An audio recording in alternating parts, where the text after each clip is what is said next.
everyone, Devin Greer here with Linux Reviewed. This week we're going to be taking a look at Plasma 5.3, the new KDE desktop. We're also going to, of course, have our app pick, one of my rants, and then brief discussion of what we'll do for the next episode. So, kind of to go on this, like, why are we looking at, a desktop versus a full distribution? Well, a lot of these desktops, especially over the last several years, have been incorporating a lot of applications that get bundled with them. So, in like many cases, essentially, if you like one desktop, the only reason you would then care which distribution you're using is going to be highly based off of package repository list and support. So, let's get into the application pick of the week. This week, of course, since we're in a KDE environment, it would only make sense to review a application that's for KDE, and we're going to be looking at Digikam. So, very often I see this, a lot of people are upset that Picasa is no longer made for Linux. The funny part about it is Picasa was never truly made for Linux. All it was a Linux package and a wine wrapper. So if you could get the Picasa executable, you just run it in wine and it runs like it always has. So you go to their main page, but for most Linux users it's highly available in the repository. But if you want to come get some of their look at their fact sheet or the wiki or documentation or how people are doing things. I've been kind of on and off with Digikam for several years, so it's definitely a great piece of software, and some of the things that people are able to do with Digikam is very, very crazy. Let's go here. Let's open it up. This is one thing I'd like to point out. You notice like that little start image? Most people are probably like, wow, that's whatever. But the reality is, Linux, it's very rare we see an application with that start to finish quality end feeling. We have great software usually, but like the one thing that, the Windows users, the Mac users get is a start to finish, which is something that offers. So I just uploaded a random picture of myself as I don't want to show off, my whole family. But essentially, depending on how you configured it, you can just open it up this way and have your preview. Or we can go hit image editor. And this is where you can come in, and it has a huge variety of tools. So, we could just go for the straight autocorrect, right? It just depends on what you consider. In my personal experience, the auto isn't too bad, but you're typically going to be best off with doing it yourself. So we can go like here to the sharpen tool, and then we're going to want to sharpen the tool right here. And we'll go, say, 80%.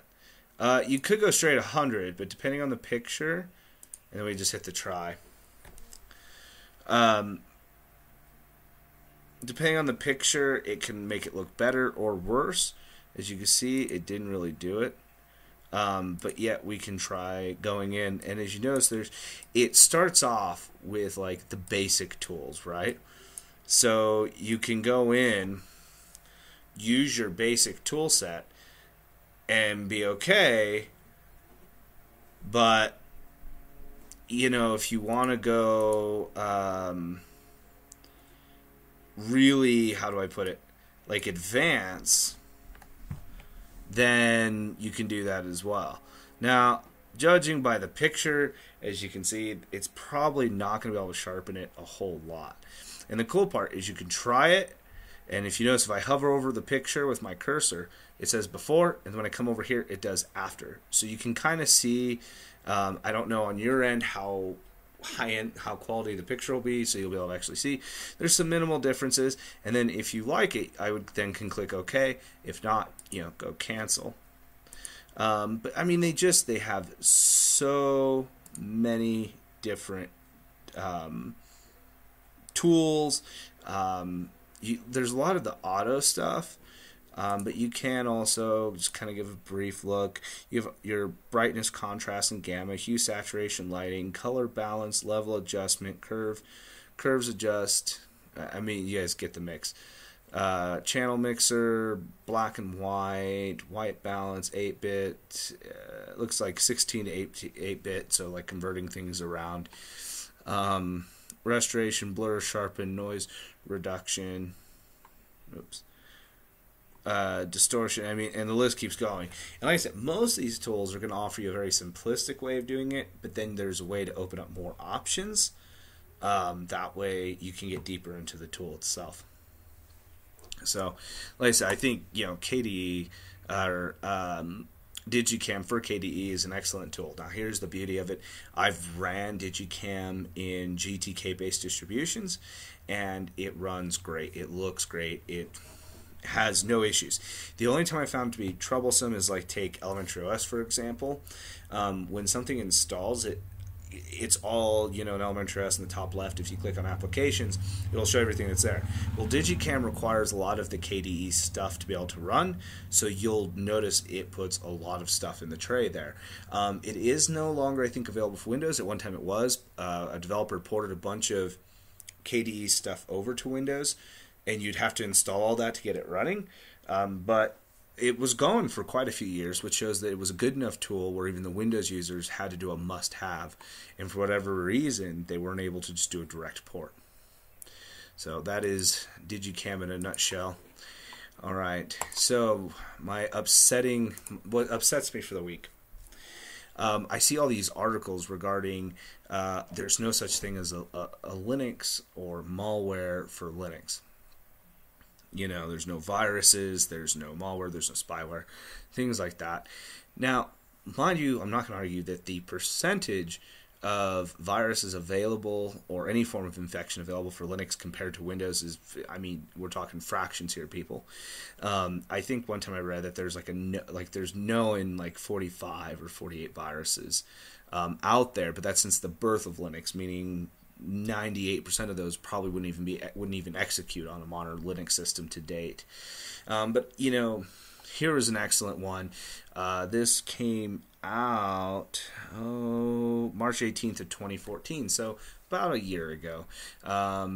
Operation Wendigo, malware used to attack over 500,000 computers daily after 25,000 Unix servers hijacked by backdoor Trojan. Now, for those of you who are like, okay, yeah, but who's writing this? Okay, so it's not surprisingly, it's an antivirus company. It is ESET. But when you do Google it, you can find out more about this. And ESET, believe it or not, now I don't know on consumer side, but on server side, does provide a native Linux antivirus client. There was another one I was trying to find recently that hit, as recently as in the last 3 to 4 months, but it was literally only going after server environments in government buildings. So if you didn't hit that criteria. So it's not to say, what I'm going at is I'm not saying don't say we don't have viruses, or that's what I'm telling you is don't say that. Just say that the probability of hitting one out in the wild is slim to none. If you guys want, you could just Google Operation Wendigo ESET and find this webpage.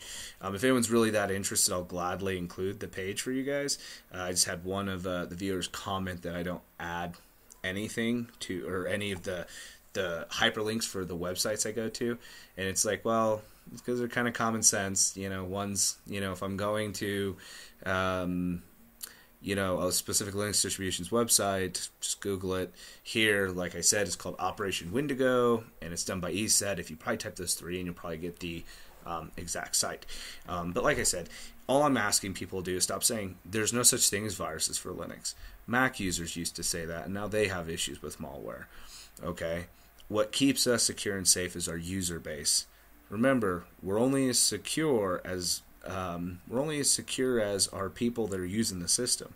So, if you're not running a firewall, not keeping your stuff up to date, who cares if there's a virus out there or not? You're gonna get hacked or one or the other. What makes us so secure is our user base primarily. That's what I'm saying. So, that's just my little rant for the week. It's not a huge deal. But I just want Linux users and Unix users to stop saying, well, we can't get infections, because it's a blatant lie. We just don't have infections available for us because of the user base we have. And if your Windows buddies ever say, oh no, it's market share, remind them that we have about 60% of the server space. So saying we don't have market share is it's a load. All right, so this week we are talking about Plasma 5.3. I'm sorry, Plasma 5 in general. I think I'm running 5.2. To demo this, I'm running on Kubuntu 15.04. Okay. This isn't necessarily a review of Kubuntu. Now, the nice thing that Kubuntu has done is they have left a majority of their stuff stock. So I'm not saying there's anything wrong with the Ubuntu stuff, but a lot of the KDE is there. And I'll kind of cover like some of the differences you'll see here versus some of the other Ubuntu distributions. But this video is not a direct review of Kubuntu in itself. Okay. So first off, most important to note, what are we looking at here? So we have Plasma 5.3. Okay. Now, basically, from what I've read, the huge difference between Plasma 5.1, 0.2, and 0.3 is Plasma 5.3 primarily holds a huge list of updates to the power management system, which I'm not going to be able to show you today, but I will go over some of the other sleek things about why to consider Plasma 5 in general. And then it was a huge release for bug fixes. Now, I will tell you, there is a PPA through Kubuntu available to download 5.3. It's allegedly stable, but I didn't have very good looks, so I had to downgrade, unfortunately. So anyway, you got your enhanced power management. To be honest with you, the power management with KDE has always been a huge perk for me. In a GTK-based desktop, I usually have to run laptop mode tools. In KDE, I never do. Like, I get the same battery life in KDE as I would to, say, in GTK, but like I said, in any GTK-based distribution, I have to run that laptop mode tools to break my 4.5-hour barrier, whereas in KDE, I just do it naturally. They have the better Bluetooth capabilities, improved Plasma widgets. The Plasma Media Center Tech Preview, I didn't really think Media Center was a huge deal anymore. I didn't really think it was a big deal. I mean, I guess it could be. Maybe in the open source realm it could be, because, building a media center these days with Windows would seem with Windows Media Center would just seem kind of stupid, honestly. Why would you pay that much when there's Raspberry Pi and something like the KDE operating system, But the biggest thing I do want to note is big steps towards Wayland support. That's a big one. Big steps towards Wayland support, and here's why. No, KDE is not going to have this phenomenal touch interface I don't ever foresee. But to get away from X, which is a very old system, I mean older than I am, right? Probably older than most of the people watching this video.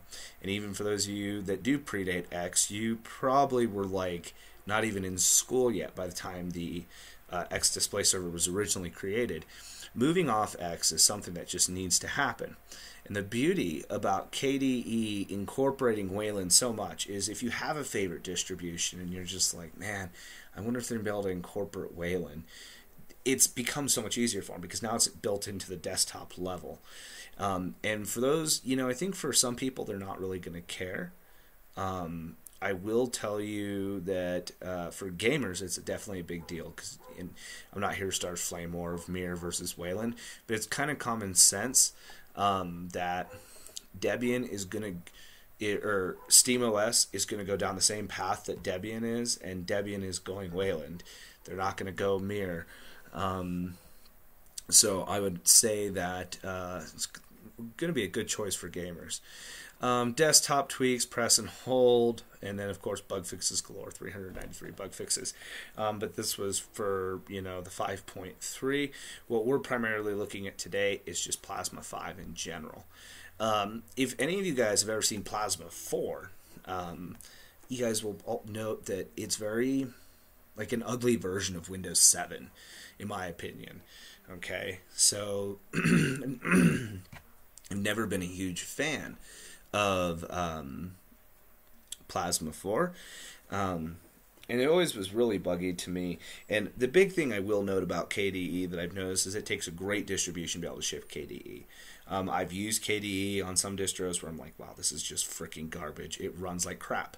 OpenSUSE does a excellent presentation of the Plasma 4. I'm sure the next release will hold Plasma 5.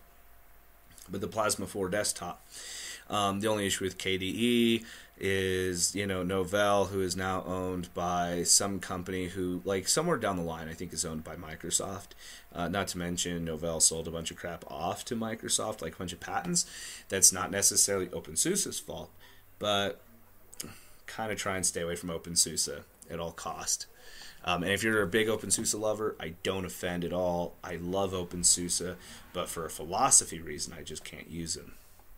And you probably feel very much the same about Ubuntu, and other people feel the same about Fedora, and it goes on and on and on. Everyone has their philosophies. So, the first thing to note is we have 2 updated menus, okay? And they ship out of the box. For starters, this is the menu I've chosen. It's simplistic. It allows me to come in and just quickly go to where I need to do that. Now, if I want to change menus, I can right-click on here. Oops, sorry. I want to unlock my widgets. I can right-click here, do alternatives, right? Click on the top one, click switch. Now, you'll notice this is the default app launcher icon. If you want, you can use it, but you cannot change that one from my understanding. Because if we go here, there was you could create a shortcut, but yeah, as far as there's no way to change the icon, which for some people it's not a big deal, and that's fine. This is the updated, more traditional way that most KDE users are used to seeing it. But essentially, like I said, I mean, it's great, but there's almost too much with not enough visible for me. If I want to shut down the machine, I got to go all the way over here to leave. I got to come down and hit shutdown. Whereas I go here, alternatives, it's the bottom option, switch, boom. I will have to put my icon back. All right. So if you're wondering like what happened, there's a break in the feed. Screen Studio, which is the application I use to make these videos, crashed on me. So depending on where I cut the video, because basically I have one file right now, I looked at roughly where it stopped, and now I've got my other one going now. I was talking about this menu. So I showed off the old menu. Here's this one. When you switch back and forth, it looks like it doesn't save any of your presettings of icons that you're going to want. And that reminds me, I also like to keep this one in my favorites list. So, the next big thing to talk about with KDE is its applications list. So, for starters, we have our system settings. Now, in KDE, you get a lot more options than I would feel like you get in GNOME. However, it can be a little daunting and a little confusing. So, example being, so I have my workspace theme, my desktop behavior, window management. They're all good, but everywhere I go, right, I've got to, there's that one, then like by default, screen edges, this edge up here is turned on. I'm not a big fan of screen edges when dealing with a non-traditional desktop. So, I mean, it's not bad, but it's almost like anything that involves what I see and how it behaves could be incorporated into one. Like I said, no doubt, I mean, GNOME has a lot of this, but KDE, you can go far more in depth with it. And as you notice, it's a really far more fresh look. The other big thing I want to point out was kind of weird was like the driver manager, right? So my system is built by System 76, so therefore it will work with all the open source drivers. But sometimes a proprietary driver is, it's recommended. It's so on and so forth. Well, anytime I've used any other version of Ubuntu GTK based, never finds anything. So I have to use the System 76 drivers.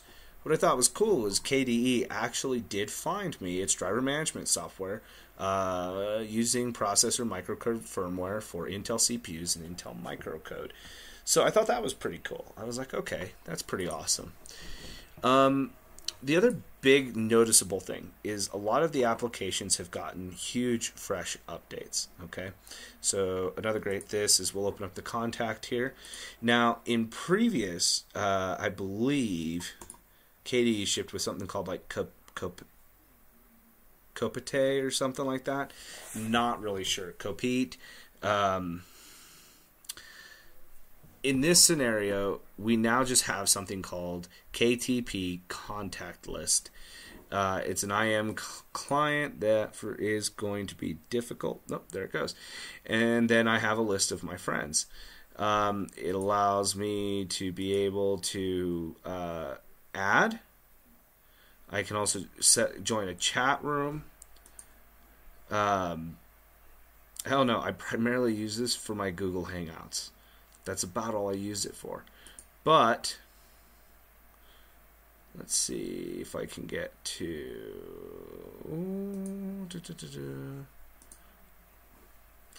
Essentially, it'll ask you in the very beginning. Oh, I can set custom. That's fine. In the very beginning, it'll ask you if you want to set up an account. You'll be able to set up, as far as you know, it works a lot like Empathy for GTK. You'll be able to set up as many accounts as you want. So that's been definitely a super pleasant thing. Dolphin's pretty much a standard on most GTK or on most KDE based desktops, but I mean I've seen some where that's not the case. I used to be a huge fan of Dolphin, but lately I find myself getting highly annoyed. Things get cluttered so quickly, and I'm sure I could spend some time customizing, which I'm going to have to do, but I will give GTK-based distributions like GNOME a huge thumbs up, because the way this comes out of the box, maybe not as many features, but it just works. But one thing that I love about Dolphin, and maybe other ones can do it, but this is just so much more intuitive, split screen. So then when I'm needing to drag files over, right, I can go, say, into my documents here, which I have nothing, and then I could go into my own cloud over here, and then I could drag this technically over to my documents if I needed to. I mean, it's great, and I can close it. Now, I'm not saying, like I said, other GUI file management systems don't offer this, but this is a cool function. Now, I will say that some of the applications have not, most of the applications for the new KDE 5 have been updated. However, there are some that have not, like Kmail 2, for example, has not been updated. Let's see. Let's see what we got. I mean, it's using a lot of this, but let's see. K snapshot. See, real simplistic, but everything's very modern. Now, before I get into one of the cooler features and functions, one of the big things I'd like to point out that I've been really digging about the new KDE 5, where I've had issues in the past, is, you know, like when I was in a GNOME environment or some form of GTK base, I could run KDE applications. They'd run great. They'd look great. Everything would be fine. In KDE, it was usually the other way around, though. I could run KDE applications fine, but when I ran a GNOME application, it would look horrible. It would be the most hideous freaking thing I've ever seen in my life. It looked like something out of Windows 2000, and a lot of times they would crash constantly, right? So let's just pull up an example. Firewall, right? I have opened this up on KDE Plasma 4, and it has been horrible. It is ugly. It looks like Windows 2000. So, okay. So there you go. It's off for whatever reason that may be. I might have turned it off while doing something. But notice, it looks fine. it looks okay. It looks like it almost blends in all right. This is awesome. And in a lot of the applications I've been messing with, like I said, these would typically, like this right here, this looks perfectly okay. This looks fine to me. But these are GTK-based applications that typically I would open up in KDE and want to close it because my eyes would start to hurt. They were so ugly. So KDE has really, I don't know what in the OS does that in terms of being able to render the GTK and the KDE, and why GTK-based distributions have no problem running the Qt, which is typically what KDE uses, is Qt, or you'll hear it referred to as Qt, so flawlessly, whereas for whatever reason, KDE, which primarily is built to run Qt/Qt applications, has such a hard time with GTK, it's gone. Everything's flawless. Okay, as you'll notice up here, I've got all my management controls here for my power. This shows all my clipboard stuff, my instant messenger, my wireless, my clock, and then of course your normal mess with kind of thing. And then I forgot to mention my speaker controls. Okay. It's super flawless, right? Add a widget. You have all these wonderful applications and widgets, and let's go show the one that they're always like showing off. I think this is the one. Let's see, yep, this clock, and I kind of get it, right? Like, I would want to show off this clock too, because that clock is just fantastic looking. That clock is amazing, right? That's a really nice clock. So everything is very modern, and you know, let's see, we'll hit delete there. The last thing I want to show, and that was a cool thing, I accidentally deleted this widget. I like having an area to place my applications. It keeps it separate from the desktop. And if I accidentally deleted it once and I was able to undo it and everything was back to normal. And I mean, that's the other cool part that I love about KDE is, so this right here is essentially just displaying all the content in a folder. So I created a folder called icons. See, there it is. All of my icons are now showing up in here. That was something I really liked. Now, the biggest thing I want to show you that's awesome, and for an Ubuntu-based distribution, it's a very crucial key component. For those of you who don't know, with Ubuntu 16.04, which is allegedly going, well, no, I'm sorry, 15.10, which is supposed to be the first release of Unity 8. Now, it may not happen in that one. They may still continue to use the Ubuntu Software Center, but at the end of the day, their goal is to replace it. You'll be in a scope looking for your software. Some poor distributions like XFCE, which barely has enough money in their budget for developers to really make a new release every 2 years, is really in deep trouble when it comes to this, because essentially Canonical is going to drop that software center. Well, here's the cool part, right? KDE has its own software center. This is cool stuff. Let me show it to you. I'm not even sure how to pronounce it, like Muon Discover or something of that sort. The thing about it is this. It's a very simplistic software center. However, it's very elegant, it's very accurate, it's awesome. So I can go in here, I can click on, say, like Gparted, for example. It has all the same things that you guys loved about your Ubuntu Software Center, but hit your add-ons, click install. You have everything broken up into categories. However, this does have Plasma widgets, so you can come in here and then install the Plasma widgets, which makes sense to you. I mean, it's easy. The search is relatively accurate. Now, the downside, let me show you this. Steam. No Steam. No Steam at all. Why? Because Steam can only be sold in the Ubuntu Software Center. You may notice, I have Steam. You just type in sudo app install steam -y. You'll get Steam. So I mean, it's the only thing there's a benefit to it, and we'll start going through the downsides. The thing that I've liked about this is the Ubuntu Software Center starts to freak out anytime I have anything more than 3 items in a queue for an install. So I do a fresh build. I just start going down the list, my list of packages I need to install. Anytime I go over 3, the Ubuntu Software Center is almost guaranteed to close, guaranteed to close so hard it can't reopen, and then I'm have to do a sudo, what is it, like app install -f to fix my package management because now it's running like crap. This one, I've literally had it fill up the ones all across the bottom, and it never breaks. And it actually installs super fast. Like Digikam under the Ubuntu Software Center would take me forever to install. I mean, it's at least a 5-minute download and install. Now, because I'm on here, it's KDE, I know.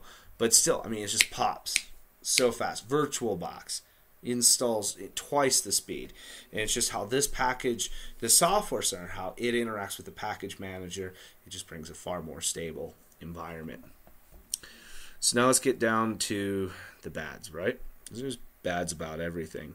I mean, for starters, it doesn't have complete Ubuntu Software Center integration. That could be good or bad depending on your perspective. GNOME Ubuntu does not ship the GNOME Software Center for that exact reason. Steam will not, because it's proprietary, will not let you ship that package in the Software Center for them. So, I mean, take it as you will. You know, get a far superior Software Center, but lose some, not even lose them, just have to install them via terminal. I'm going to list it as a bad, but some people may not feel that way. So let's close out of there. Another downside. Open this up. And let's type in, I don't know, OwnCloud, right? But see, notice, and I'm trying to replicate, it's always harder to replicate. I'll notice I'll go and type in something. Like sometimes I'll type in all of OwnCloud, and the application won't. Now I'll remove a couple characters from the end, and it will pop up. See, the moment I hit that, it's back. I do it. See, it's still there. It's gone. And some of you are probably like, well, yeah, dude, you're taking letters away. True, but it still knows what I'm talking about because in desktop search, it found my OwnCloud folder. It's also, Unity's search function, it has some forgiveness to it. So you can be off by a character and it will still find the application. KDE is not the same way. If I'm off by a character, it's a done deal. Done deal. Okay? Done. It will not find them at all. Period. Everything else is generally pretty good. The biggest thing you have to be careful with KDE, though, and what's nice now is if you delete something, it will prompt you to undo it. But there's been times like I've deleted this bar, your main menu bar, and the developers themed it and built it in such a way where it's beautiful. When you put the regular old-fashioned KDE bar in there, it is freaking hideous. At least on KDE 4. I can't speak about 5. So, huge differences there. I mean, generally, that's really my only complaints. The search function's kind of crap. And, you do lose some oops, clicked on the wrong item. Some functionality in your app store, but you get a much faster, simplistic app store. One that's like, you know what, if we want to keep it simple and keep it going good, then let's use this. Because that's been one of the big problems with the Ubuntu Software Center is they built it too complex. When the Ubuntu Software Center first came out, as a community, we were like, oh my god. Especially since it came out early 2010. We actually had an app store on our desktop before Mac OS X and before Windows did. So that's really cool. The only other thing I want to show you, some other reasons to consider KDE, especially if you come from like a system administrator standpoint, the cool part is being able to look at logs. So essentially I can come in here to system logs, I can look at all of, see if there's any errors for that, I can check the specific kernel logs, I could check the authentication logs, and I see these, and I go, oh, and then I realize I probably just fat-fingered my password. Daemon logs, I don't think I have any daemons running, or for whatever reason, it's not set up to work. And then X. Now, this would have been really good if, say, I wanted to stick with the 5.3 KDE Plasma, because what basically happens is I'd come to this bar up here and start flashing, be able to look through some logs in there. Oops, go over here. Right, so right now I'm using about 2.2 gigabytes of RAM, but that's also because I have numerous things open, and the screen recording software uses a ton of resources. To be honest with you guys, it's usually about a gig of RAM, 0 to 2% CPU usage. It's relatively respectable. Now, one of the big differences I will want to point out, if you want to use KDE, KDE used to be, when I first came to Linux, the heavy distro. It, over the years, became, not that it wasn't still heavy, but because hardware had advanced so much, it wasn't as bad as it used to be. With KDE 5, Plasma 5, yes, certain loads are now placed onto the GPU because the GPU is a lot more powerful than the CPU. So the graphical processing unit is more powerful than your central processing unit. And, a lot of people are like, oh, won't they use more battery? It actually saves battery. Because it's better to take something that uses more power but put a light load on it than to take something that uses less battery and to put it under a heavy system load. It will then eventually end up using all the battery. So that is the gist of my video here today. Where do I stand on KDE? I think KDE's excellent. I mean, I'm using it for how much longer, who knows. As long as I don't have huge stability problems, it's not a big deal, and it generally has been a very stable desktop for myself.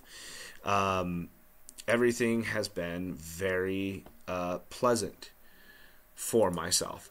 Out of 10, I would give KDE an 8 out of 10. Now, the reason why I didn't get a perfect 10, you know what? There's still some tweaks that need to happen. I still want to see a little bit more refinement. Some applications still need to be updated, like my Kmail look. Kmail to me looks the same as it did. The only beauty I've seen to Kmail, and it's been a while since I've used KDE Plasma 4, but in like old version Kmail, setting up a Gmail was hell. I heard it got better towards the end, but especially with the new ones for Plasma 5, man, you prompt it up and it's like setting up Thunderbird. Just go through the motions, right? So it's not, like I said, it's not horrible, but 8 out of 10 seems fair because there's still a couple things that I feel like are missing or haven't received enough polish yet. The reason, reason we've went over this is because, like I said, if you like KDE and you get used to KDE applications, you can go anywhere. You go to Fedora. You can head over to Arch. You can head over to Linux Mint. You can go to Kubuntu. And generally, at that point, the only thing that's going to change is your repositories. But the main desktop is going to stay. So that was our whole main reason. Next week, we're going to be setting up an own cloud. Okay, now I know some of you are like, wow, that's like super geek right there. I just want to see the pretty desktops, dude. But here's the thing, right? I know a ton of you guys are spending good money on your Dropboxes, your OneDrives, your Google Drives, your Spider Oaks. Let's get away from that. Let me show you how to save some money. It will require a little investment up front, but towards the end, it'll be done. And guess what? It's on your server. Your data is on your stuff. Go figure, right? If you guys have any questions, concerns, comments, debates, please post them below. If you liked what you viewed today, please subscribe. And like I said, next week I will see you for OwnCloud.